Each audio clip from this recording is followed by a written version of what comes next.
Selamat datang kami ucapkan kepada Gubernur Jawa Barat, Jaksa Agung Muda Bidang Intelijen Republik Indonesia, dan Rektor Institut Pemerintahan Dalam Negeri di Balairung Rudini IPDN Kampus Jatinangor. Kepada tim media kami silakan untuk mengambil gambar.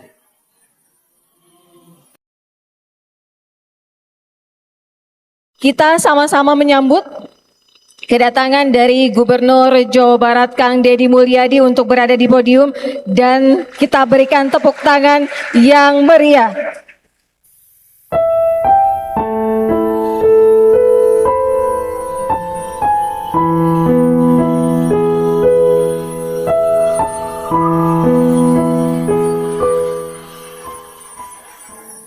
Selanjutnya juga kita beri sambutan kepada yang terhormat Profesor Dr. Reda Matovani SHMH LLM selaku Jaksa Agung Muda Bidang Intelijen.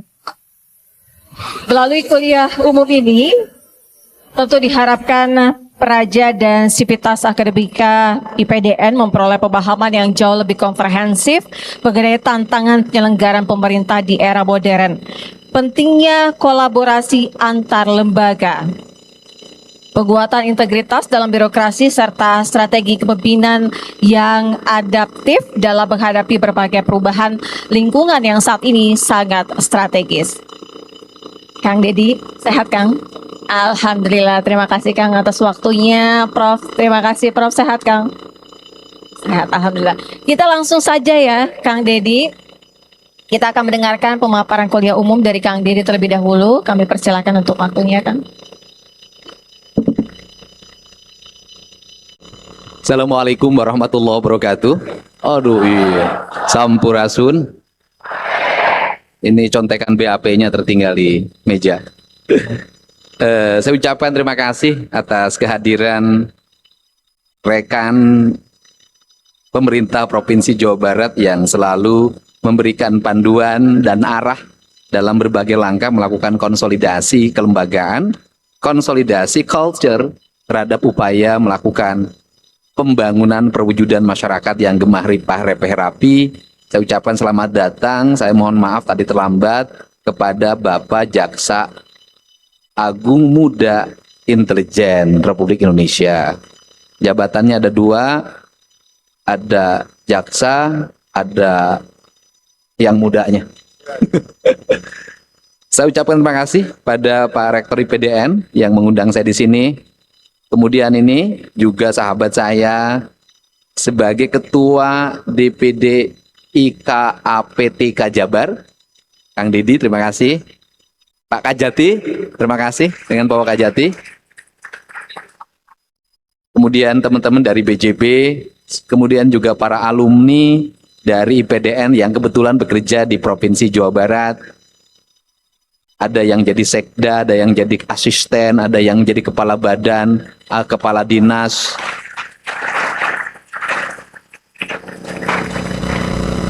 Tanggapannya ada, bagaimana alumni IPDN kerja di Pemda Jabar? Ya ada dua, ada yang pintar, ada yang kurang pintar.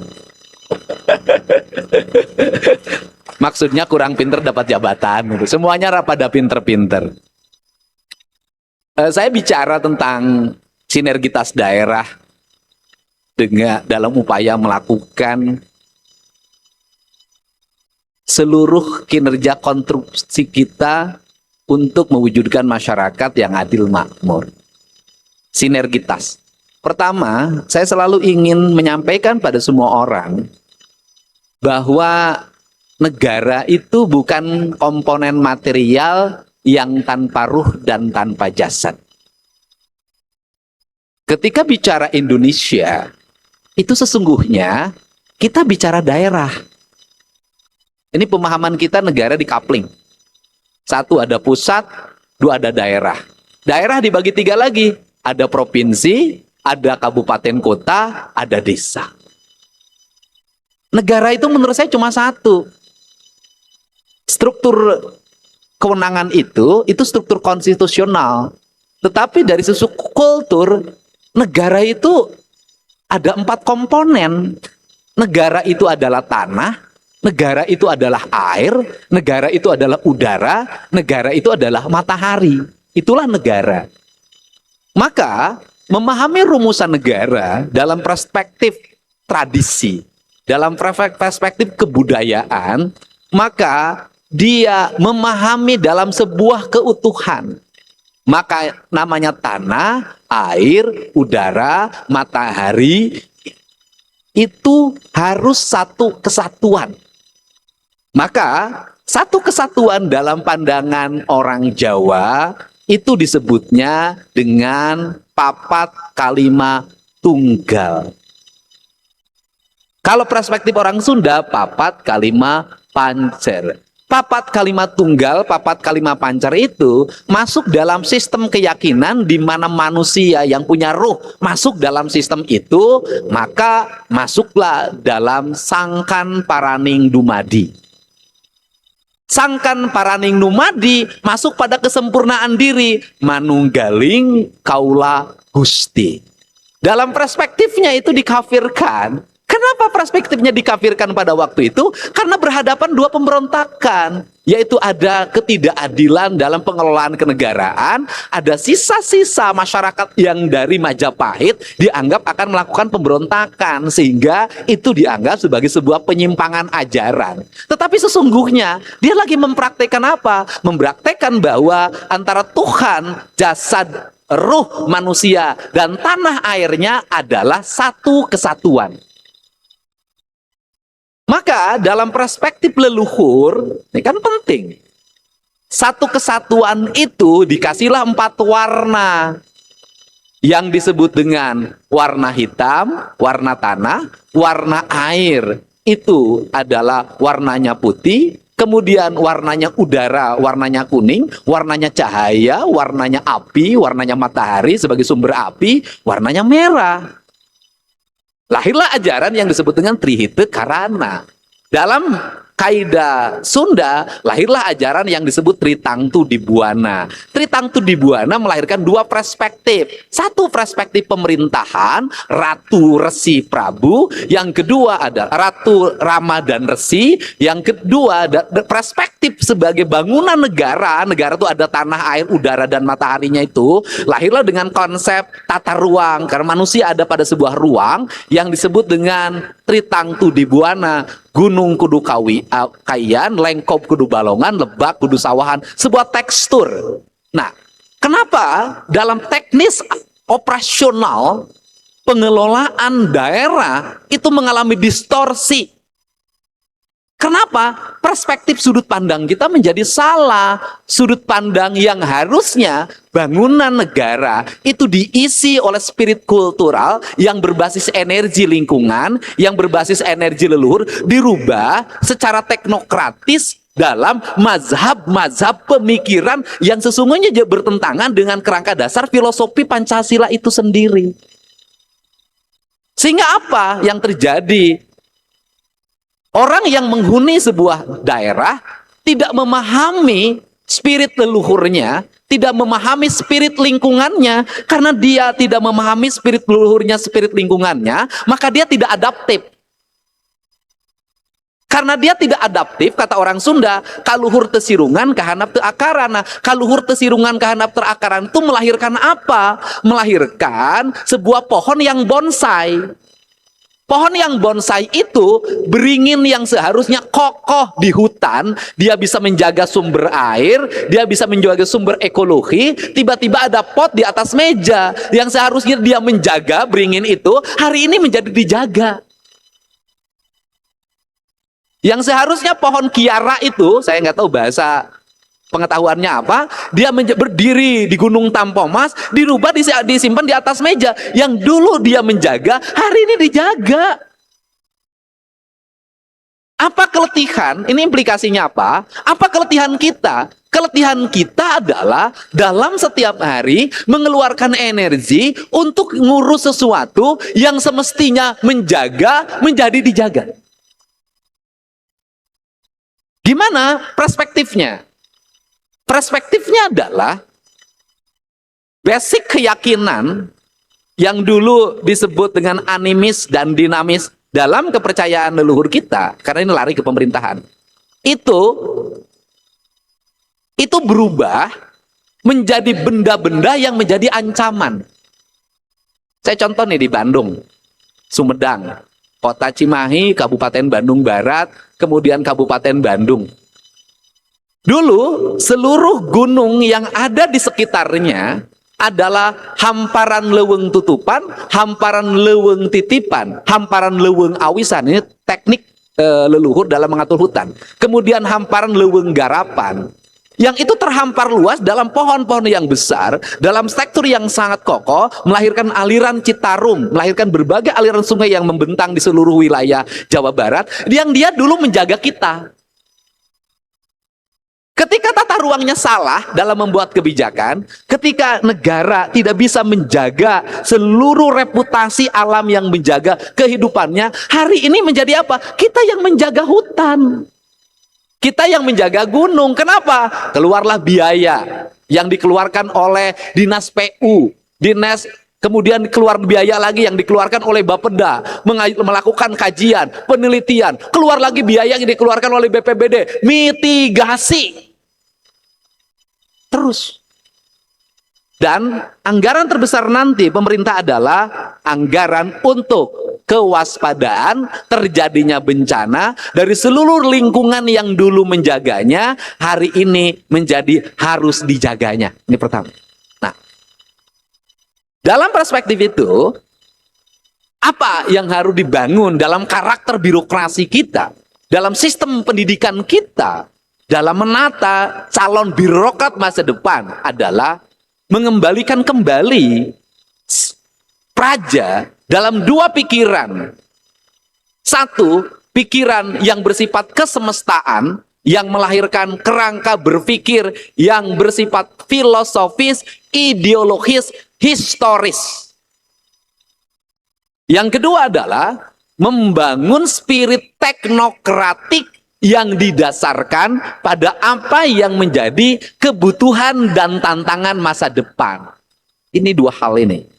Kenapa saya ngomong tentang filosofis, kemudian tentang teologis, kemudian ngomong saya tentang historis? Karena saya baca sejarah. Kenapa? Nusantara tumbuh kokoh, umurnya berabad-abad, melahirkan barisan kearifan, kekuasaan yang didasarkan pada keyakinan dan semestanya, menjadi bangsa yang besar dan sejajar, bahkan lebih tinggi peradabannya dibanding dengan kerajaan lain di seluruh dunia. Itu dulu ketika apa? Ketika seluruh teologis teknokratisnya didasarkan pada nilai lingkungannya dan berhasil melahirkan sebuah sistem nilai kekuasaan yang umurnya sangat panjang. Gitu. Di balik umur panjang itu, ini yang penting. Kerajaan itu umurnya sangat panjang, memiliki basic lingkungan, sosiokultural dan teologis yang berbasis lingkungan. Di balik itu adalah tetap memiliki kekayaan alam yang terjaga. Ini penting. 80 tahun kita merdeka. Keadilan dan kemakmurannya belum terwujud. Tapi kerusakan dan recovery yang dibutuhkan ke depan, serta hilangnya sumber daya alam, jauh melampaui berdirinya kerajaan yang hidupnya berabad-abad. 80 tahun Indonesia hidup, sudah menghisap kekayaan di negeri sendiri sangat besar. Ini problem. Amsterdam, Belanda menjadi kaya raya karena membangun perkebunan di kita, kemudian berhasil menyelesaikan seluruh problem negaranya. Kita sudah merdeka, kok belum kaya juga? Di mana letaknya? Letaknya adalah di administrasi pemerintahan yang orientasinya kepuasan administrasi. Harusnya kepuasannya apa? Harusnya adalah kepuasannya publik. Kepuasan publik di mana? Di outcome-nya. Di benefitnya. Birokrasi kita di seluruh Indonesia, di Jawa Barat, di pikirannya apakah outcome dan benefit, output, outcome, dan benefit? Tidak. Di pikirannya adalah tukin.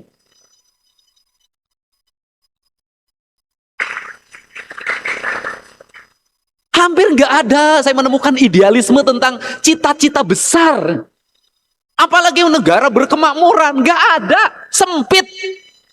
Obrolan yang dibicarakan dalam diskusi di antara mereka nggak pernah ngomongin bangsa ke depan, nggak pernah bagaimana menguasai, tidak pernah. Yang diomongin adalah tukin. Di era tukin ini, saya katakan, telah melahirkan degradasi birokrasi. Saya menentang ini jujur aja. Kenapa? Birokrasi bekerja tidak berorientasi output. Birokrasi bekerja berdasarkan aspek administrasi. Maka kinerja yang harusnya output, outcome, dan benefit bagi publik cukup diganti dengan selfie dan tayangan video pendek. Perannya itu, tayangan video pendek.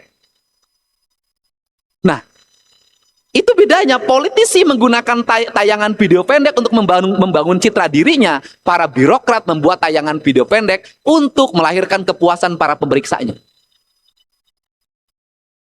Degradasi material melahirkan daya pikir yang pendek, melahirkan bangsa tanpa arah.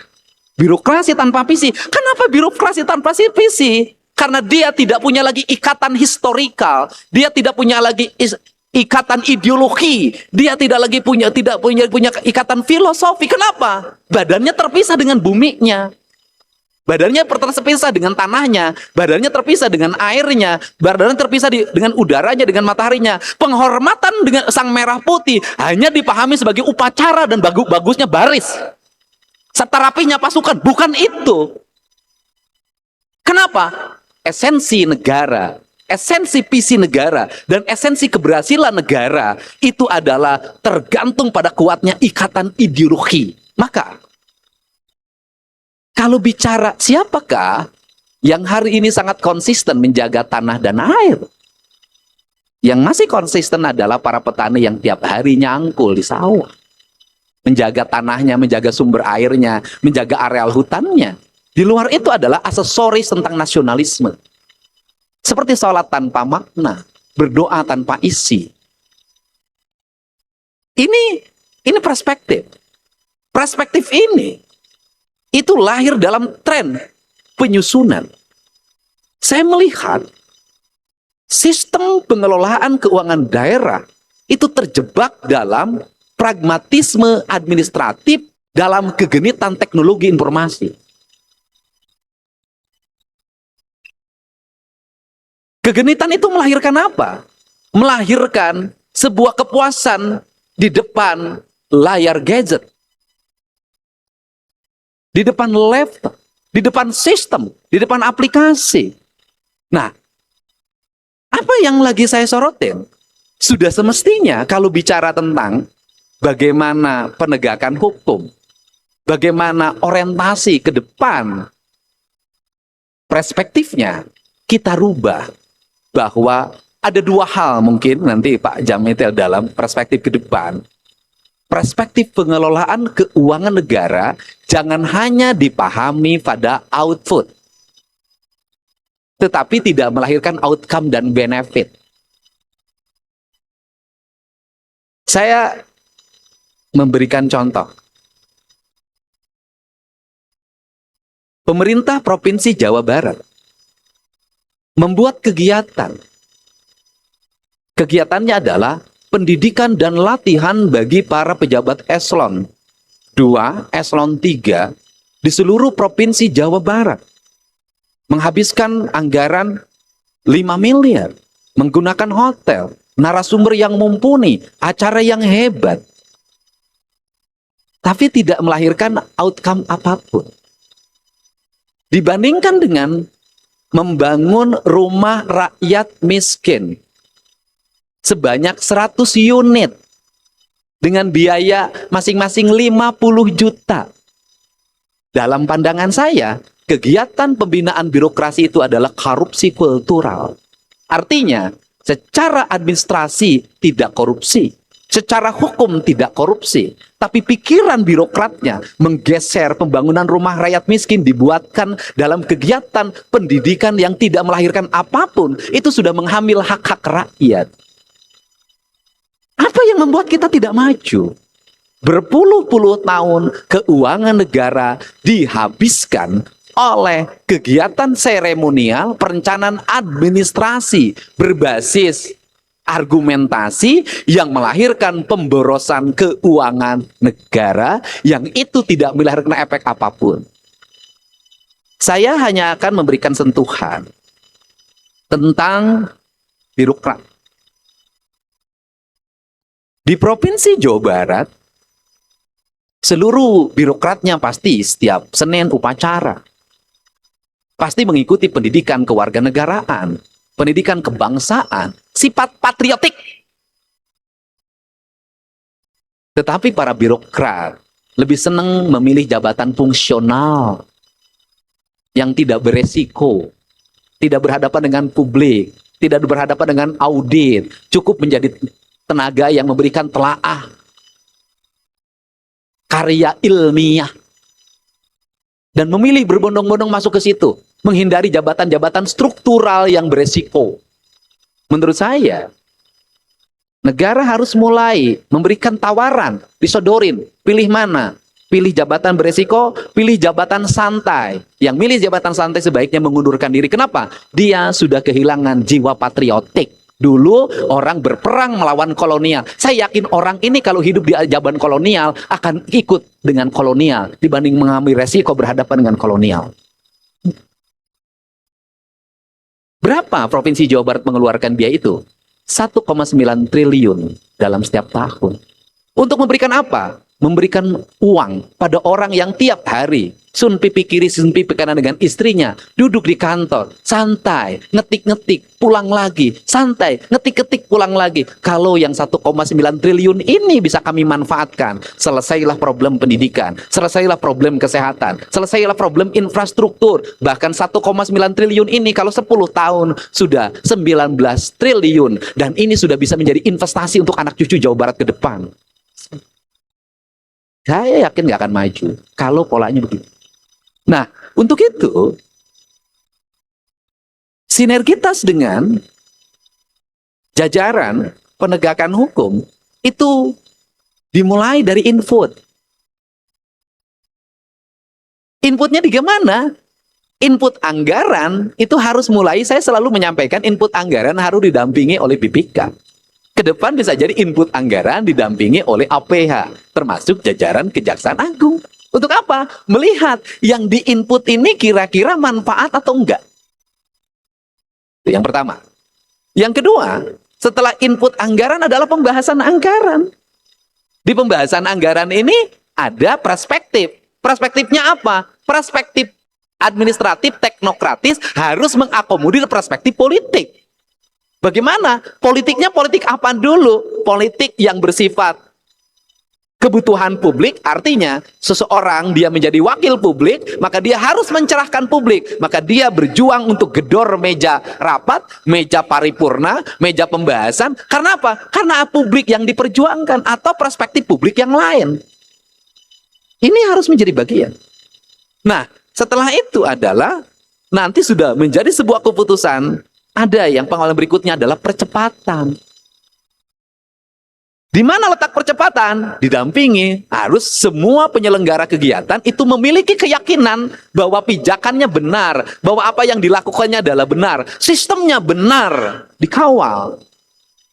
Setelah percepatan, maka ada pengawalan berikutnya, yaitu output. Ketika menjadi output produk, maka perspektif audit dalam pandangan saya itu harus dirubah. Perspektifnya adalah bukan dibayar dulu termin baru diaudit. Diaudit dulu baru dibayar. Kalau diaudit dulu baru dibayar, maka negara melahirkan pencegahan. Karena negara melahirkan pencegahan, maka perspektif korupsi tidak akan terjadi. Kenapa perspektif korupsi tidak akan terjadi? Karena upaya tindakan, kecenderungan orang melakukan penyimpangan sudah dipotong oleh sistem di mana audit menjadi dasar orang untuk melakukan pembayaran. Maka orang yang bayar juga tidak akan ragu. Dalam kerangka ini. Nah, untuk itu sinergitas seluruh jaringan pemerintah itu dalam satu sistem. Makanya trias politika di kita sesungguhnya bukan trias politika murni, tetapi trias politika yang di sana ada unsur kerukunan, ada unsur kebersamaan, dan ada satu visi yang sama bahwa trias politika kita adalah trias politika tidak usah berbantah-bantahan, saling mencegah sejak awal untuk tujuan kemakmuran. Sebenarnya itu. Maka asasnya adalah asas musyawarah. Dulu orang menyebutnya dengan kalimat muspida, musyawarah pimpinan daerah. Sekarang namanya Forkopimda. Menjadi mitra konsultatif. Nah, ini yang menjadi bahan dasar. Bahan dasar ini akan melahirkan apa? Melahirkan percepatan pertumbuhan pembangunan yang bersifat adaptif dan berkemajuan yang berawal dari mana? Ada 3. 1. Memiliki citra rasa masa lalu.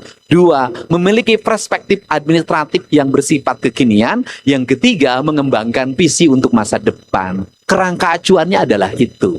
Karena kerangka acuannya itu, maka tidak boleh apa yang menyebabkan birokrasi nggak cepat bergerak adalah kekakuan.